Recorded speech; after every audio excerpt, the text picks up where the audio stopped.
Futuris, el magazín de la investigación en Europa. La ciudad es el corazón que con su latido marca el ritmo del mundo moderno. Son imanes que atraen a millones de personas ávidas de consumir energía.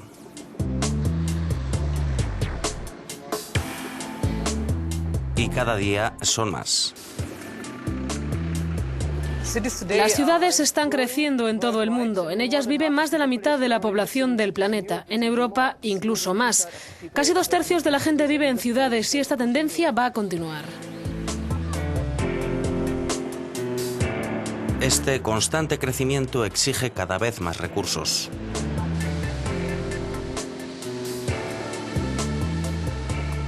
Necesitamos energía para los edificios, energía para suministrarles calor, frío, electricidad. 1/3 de la energía se dedica al transporte y esto es un gran reto porque en el transporte la mayor parte de la energía se obtiene de combustibles fósiles.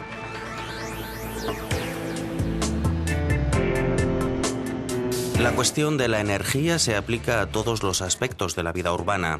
Según dónde la obtengamos y cómo la gestionemos, así será nuestro futuro.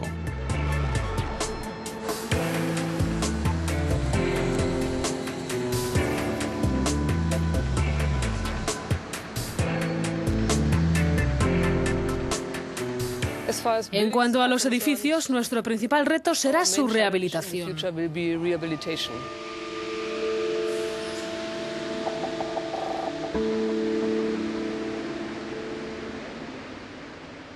En el caso de los edificios nuevos, el desafío es mucho más sencillo porque en toda Europa tenemos estándares de construcción muy altos y disponemos de las tecnologías para que el consumo energético de los edificios sea prácticamente cero.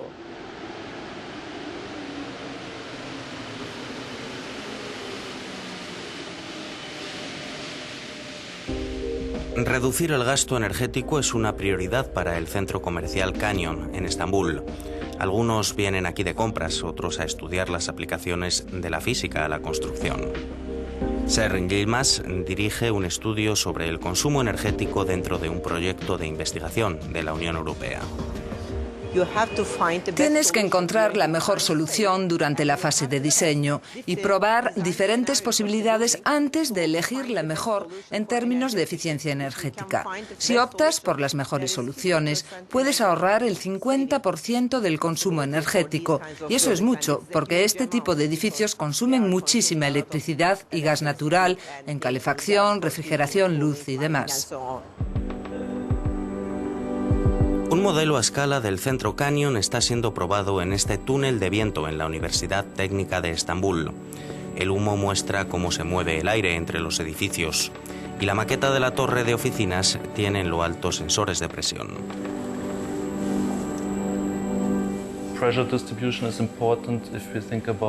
La distribución de la presión es importante para la ventilación del edificio. En el lado de donde viene el viento, la presión es positiva y en el lado opuesto es negativa.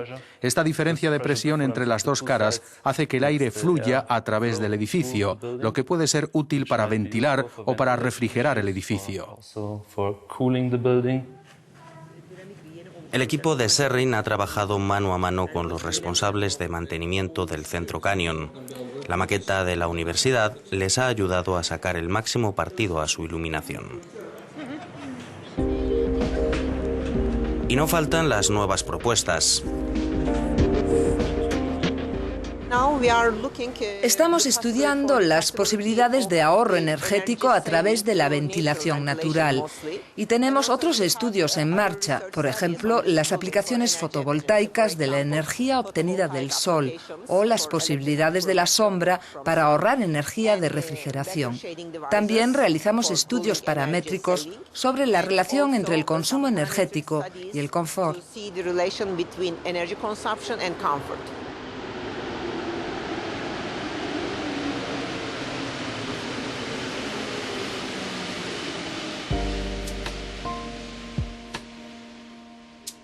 Esta cúpula blanca y brillante es una herramienta clave para estudiar los paisajes urbanos. Conocido como cielo artificial, ofrece a los científicos una visión global de estos paisajes. Este complejo entramado de lámparas y superficies brillantes permite a los investigadores, aquí en la universidad donde trabaja Ursula Eicher, observar cómo cambia la luz del sol a lo largo del día. El brillo del cielo no es nunca el mismo. Normalmente hay zonas más brillantes alrededor del Sol, también el horizonte es más brillante, y debemos recrear esta situación de manera realista para poder decir que en un edificio hay suficiente luz. En el sótano de la universidad encontramos las luces encendidas de un sol artificial. Se trata de otro instrumento importante para concebir edificios de oficinas saludables y de bajo consumo energético.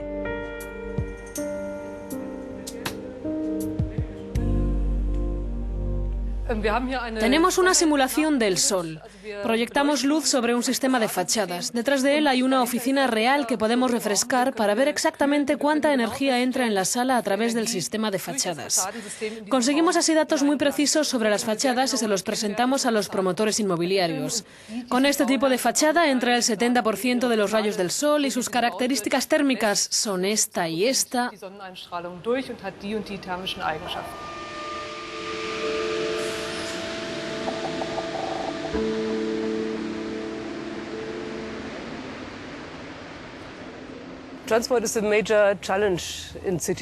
El transporte es todo un reto en las ciudades porque actualmente se basa sobre todo en los combustibles fósiles. Podemos cambiar estos combustibles por electricidad o hidrógeno, pero cualquiera de las dos opciones exige una gran infraestructura. Y de ahí la necesidad de contar con energías sostenibles para estos sistemas. Así que hacen falta enormes cantidades de energía solar, eólica, de biomasa o de energía procedente del hidrógeno que se pueda aplicar al transporte.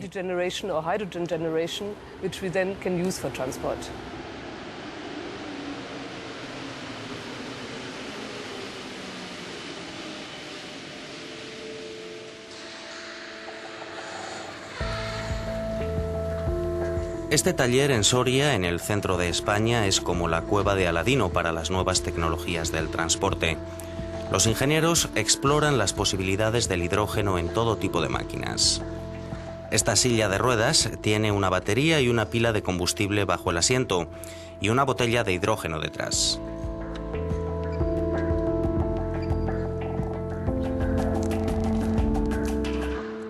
Los grandes beneficios de esta silla de ruedas son básicamente tres. Una gran autonomía, mayor que las sillas de ruedas convencionales. Un menor tiempo de recarga. Si en las sillas de ruedas eléctricas convencionales necesitas 8 o 10 horas, en esta silla en 5 minutos tienes la silla operativa. Y un menor peso, lo que facilita el transporte. Utilizar estas baterías en su actividad diaria es parte de una iniciativa europea más amplia que quiere comprobar cómo encaja el hidrógeno en la vida urbana cotidiana. Hoy por hoy su principal desventaja es que el hidrógeno suele extraerse de combustibles fósiles y el proceso es caro.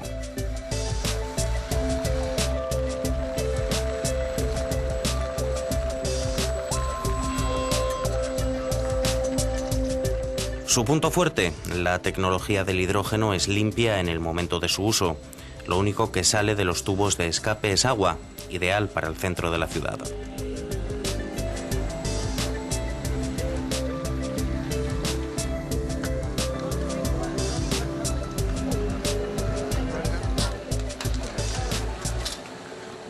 Estos vehículos tienen una autonomía aproximadamente de unos 100-120 kilómetros y una velocidad aproximada de unos 50 kilómetros hora. Pues porque se usan para ciudad, no son vehículos para transportes interurbanos.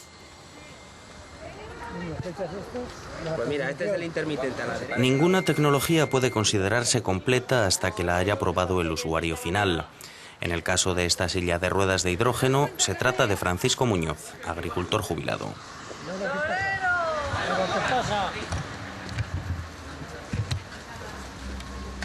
Será un cacharrito, un artilugio muy útil pues para desplazamientos de los inválidos, como yo, que será muy útil, porque no poder andar y ahora pues poder desplazarte a qué a lo mejor autonomía tiene esto, 1 kilómetro, 2 kilómetros. Más, 40, 40.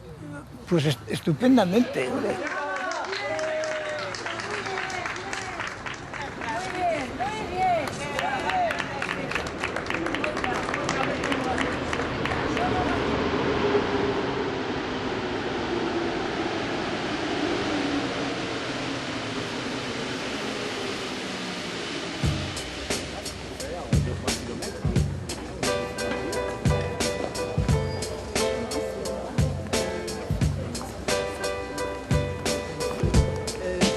También existen iniciativas que buscan reinventar el transporte urbano no solo en términos de combustible, sino también de seguridad, aplicación y facilidad de uso. Estos vehículos cuentan con láser, sensores de movimiento y adaptadores inteligentes de velocidad. Así pueden encontrar su camino y circular a poca velocidad de manera autónoma.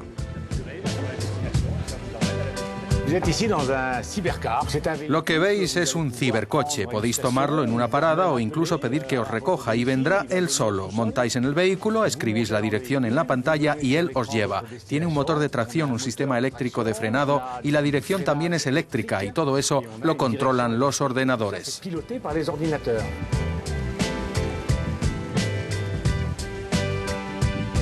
El cibercoche forma parte de una serie que se está desarrollando dentro del proyecto de la Unión Europea Citymóvil, en este laboratorio de París. Conseguir que los coches tengan una cierta autonomía se considera importante para que sean más seguros y más sencillos de utilizar.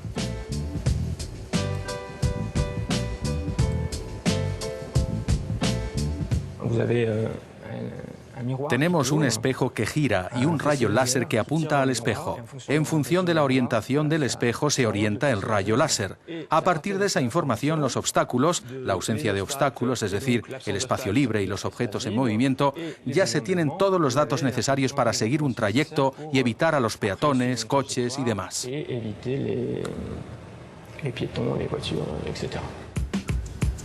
Su trabajo, en definitiva, consiste en ampliar los horizontes de la cartografía láser. Su sistema lo completa toda una gama de cámaras, sensores de inercia y un navegador GPS.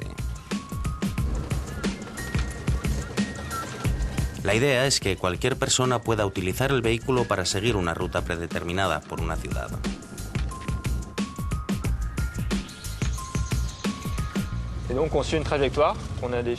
Seguimos una trayectoria que hemos definido en Google Earth y ya está. El vehículo lo hace todo solo. Lo único que hacemos es pulsar un gatillo para ponerlo en automático y cuando lo soltamos se detiene.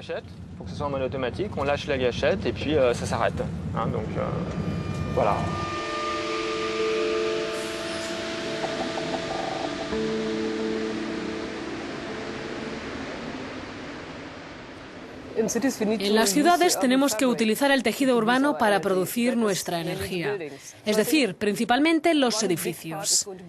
Y creo que la energía solar va a tener un gran peso porque se puede integrar muy bien y muy fácilmente en los edificios. Por otro lado, seguiremos necesitando plantas de cogeneración de energía centralizadas para producir electricidad y calor y, si es posible, frío. Necesitaremos también redes para distribuir la energía.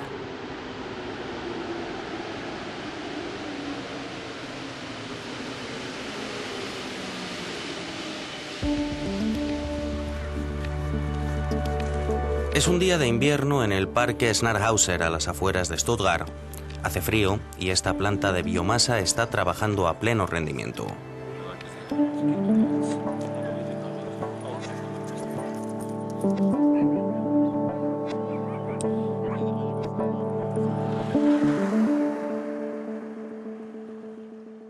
Esta planta utiliza un proceso mixto para producir electricidad y calefacción para esta zona residencial, respetando el medio ambiente.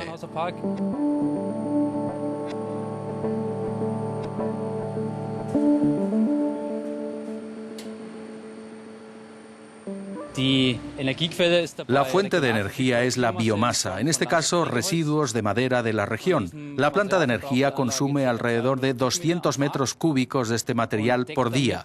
Así satisface el 80% de la demanda anual de la zona, es decir, la de 10.000 personas. Al mismo tiempo, la central eléctrica produce electricidad para 5.000 hogares. En invierno, 4 camiones al día traen astillas de parques de la ciudad y carreteras. En verano, el exceso de calor se utiliza para alimentar las máquinas de refrigeración en edificios de oficinas. La eficiencia energética de esta planta es muy alta porque todo el calor que producimos se utiliza, no se desperdicia. Nuestra tasa de eficiencia es del 89%.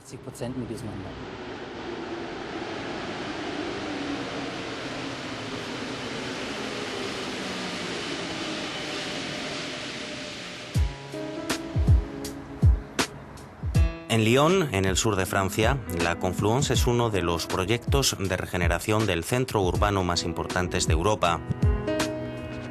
A medida que esta vieja zona industrial se rehabilita, se van introduciendo nuevas fuentes de energía.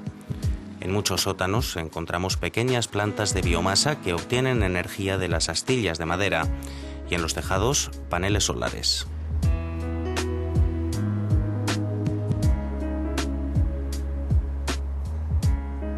Un panel fotovoltaico transforma la luz del sol en electricidad.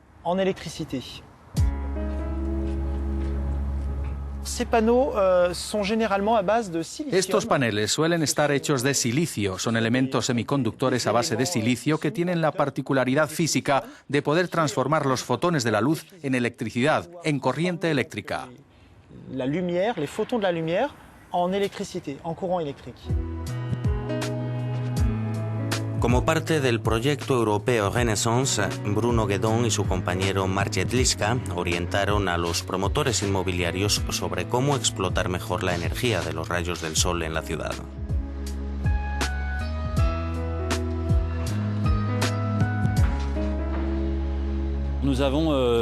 Ya hemos identificado los potenciales, medido las superficies disponibles, hemos intentado ayudar a los constructores, a los promotores, a los arquitectos, para que puedan instalar la mayor superficie fotovoltaica posible en sus edificios.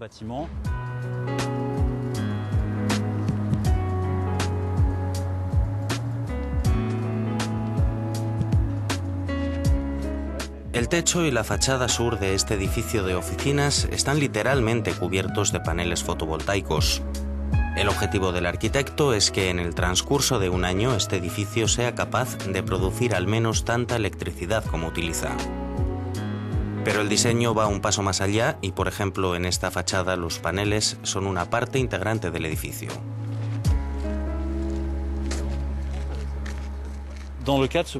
Aquí los paneles fotovoltaicos cumplen una doble función. Producen electricidad, que es el motivo por el cual los colocamos, pero además sirven de parasol, hacen sombra al piso de abajo, de manera que en verano, sobre todo cuando el sol está muy alto, la parte de las ventanas que está debajo va a recibir menos sol que si los paneles no estuviesen ahí, así que hace falta menos climatización.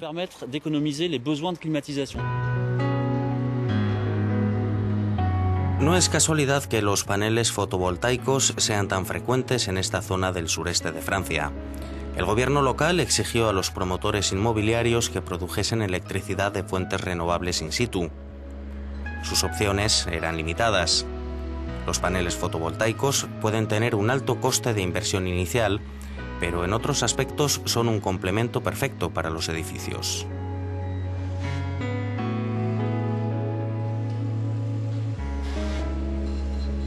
La peculiaridad de los módulos fotovoltaicos es que producen energía sin ninguna pieza en movimiento, sin ningún tipo de emisión contaminante, a diferencia de todas las demás maneras de generar energía eléctrica, que utilizan maquinaria en movimiento, que necesitan un mantenimiento mecánico y producen ruido. En este caso, la electricidad se produce sin movimiento y, por lo tanto, sin ruido.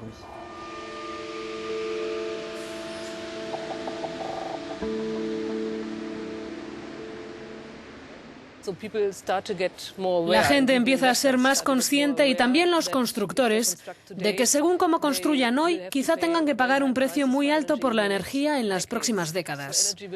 La energía será un asunto cada vez más importante, y las administraciones y los ayuntamientos empiezan a aprobar normas para su desarrollo urbanístico que a menudo incluyen iniciativas ecológicas.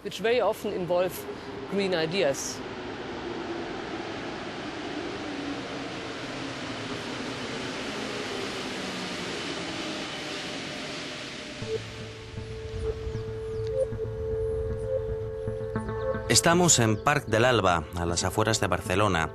Aquí se reúnen muchas de las tendencias que están en la vanguardia de la planificación urbana.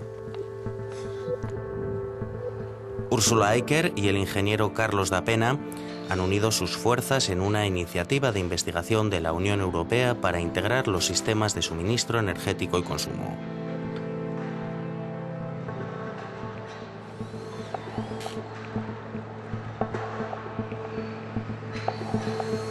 Más que tecnologías nuevas, lo que se ha buscado es aplicaciones nuevas de tecnologías existentes.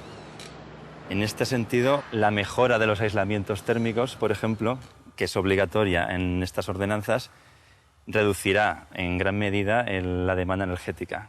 Por otro lado, se pretende la convivencia pacífica del tráfico rodado con el tráfico peatonal. Y en este sentido también se pretende promover el uso del transporte público con la nueva construcción de una estación intermodal, así como el uso de la bicicleta mediante la construcción de carril bici en absolutamente todas las calles. A medida que crecen las ciudades, bloques de apartamentos van poblando el horizonte. Este es el primero de tantos en Parc del Alba y, como explica la arquitecta Núria Pedrals, tiene varios elementos innovadores. Voy a un poco explicarte cómo utilizar el edificio. Y aquí tenemos, por ejemplo, esto es un poco singular, pero les hemos puesto... ¿Ves aquí? Tienes este panel que les hemos puesto en todos los pisos a los usuarios, que explica un poco las diferentes ventajas que tienen en este piso y cómo utilizarlas. Aquí hay un esquema, por ejemplo, de la ventilación cruzada y de cómo tienen que gestionar las ventanas en invierno y en verano para sacarle el máximo provecho. La disposición del piso es... Se van a construir en total unos 3.500 apartamentos como este, un tercio de ellos viviendas sociales de renta baja.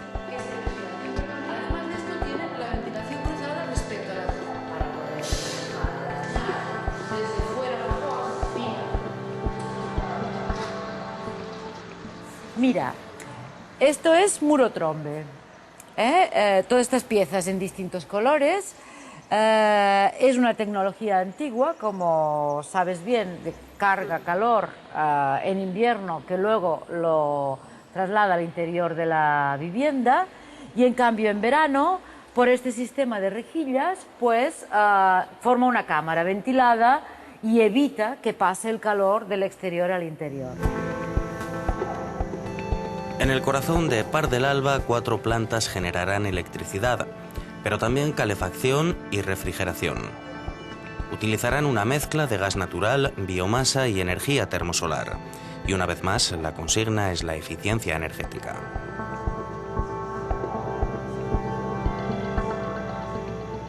La energía producida se utilizará para los siguientes objetivos. Por un lado, la electricidad producida será inyectada en la red, mientras que el frío útil y el calor útil serán utilizados en una red de distrito para climatización de los edificios conectados.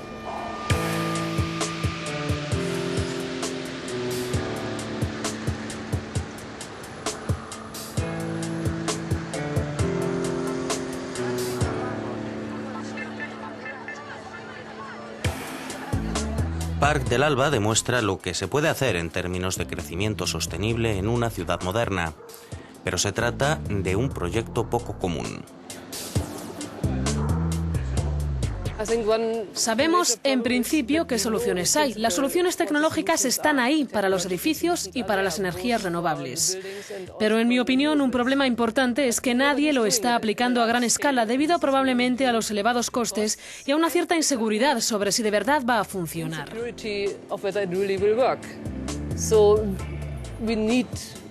Necesitamos proyectos de demostración a gran escala donde podamos mostrar que las tecnologías funcionan.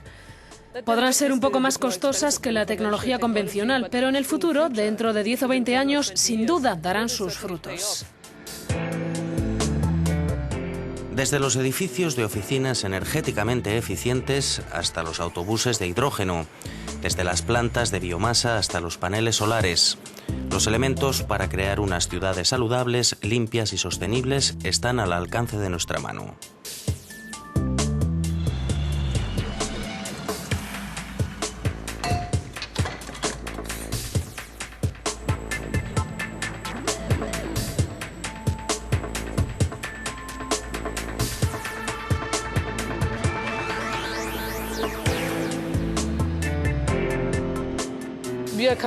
Estamos en un periodo de transición. Los costes de la energía han aumentado significativamente en los últimos años y todo el mundo está tomando conciencia de que los combustibles fósiles son limitados.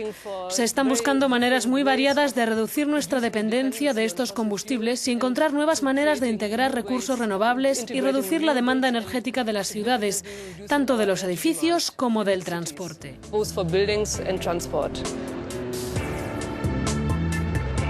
Se impone también la sensación de que estas iniciativas están ganando terreno y de que en medio de todos los demás grandes desafíos de la vida urbana, la cuestión energética y los cambios que ésta puede traer consigo se han convertido en algo primordial.